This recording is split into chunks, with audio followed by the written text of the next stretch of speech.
సిద్దిపేట జిల్లా హుస్నాబాదులో జరిగిన ఈ దారుణ ఘటనకు సంబంధించి పూర్తి వివరాలు ఇలా ఉన్నాయి. ఘటన వివరాలు: మృతుడు వెంకటేశం 62, కుమ్రం భీం ఆసిఫాబాద్ జిల్లాలో కమర్షియల్ ట్యాక్స్ ఆఫీసర్గా సిటిఓ పనిచేస్తున్నారు.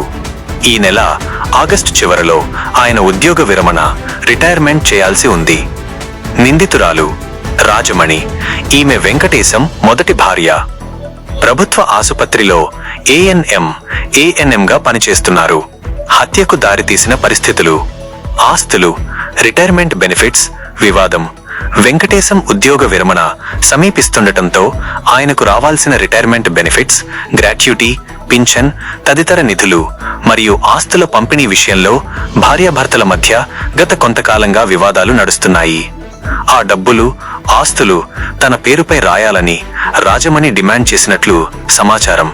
పెద్దల సమక్షంలో పంచాయతీ ఈ గొడవలు ముదరడంతో సమస్య పరిష్కారం కోసం బంధువులు, కుల పెద్దలను పిలిచి ఆదివారం రోజున వారి హనుమాన్ నగర్ నివాసంలో మాట్లాడించారు.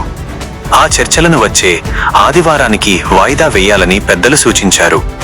దాడి పెద్దలు వెళ్లిపోయిన తరువాత కూడా ఇద్దరి మధ్య తీవ్ర వాగ్వాదం కొనసాగింది.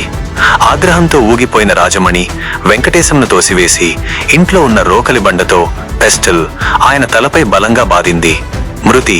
ఈ దాడిలో వెంకటేశం తలకు తీవ్ర గాయమవడంతో కుటుంబ సభ్యులు వెంటనే కరీంనగర్లోని ఓ ప్రైవేట్ ఆసుపత్రికి తరలించారు. అక్కడ చికిత్స పొందుతూ ఆయన పరిస్థితి విషమించి ప్రాణాలు కోల్పోయారు. ఈ ఘటనపై మృతుడి తమ్ముడు దేవేందర్ ఇచ్చిన ఫిర్యాదు మేరకు పోలీసులు కేసు నమోదు చేశారు. నిందితురాలు రాజమణిని అదుపులోకి తీసుకుని పోస్టుమార్టం నిమిత్తం మృతదేహాన్ని ఆసుపత్రికి తరలించి విచారణ జరుపుతున్నారు.